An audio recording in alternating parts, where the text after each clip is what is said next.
कृष्ण बलराम बनाओ কিন্তু যদি আপনার হস্তে হরিরথ বল হংস বিধ্বংস করিবি সেই কৃষ্ণ বলরাম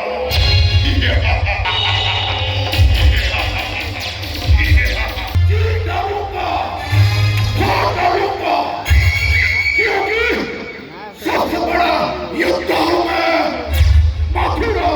राज्य का और महाराज का सखा नाम है मेरा केसीदत्य केसीदत्य केसीदत्य हाँ महाराज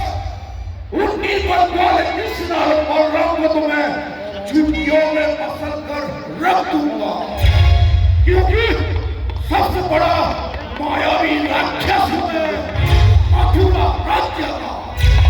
नाम है मेरा केसीदत्य हाँ महाराज मेरे सामने से कृष्ण और बलराम आ जाने से इस मेरे पेट की सांस में मार डालूंगा शत्रुहीन हो जाएगा सारा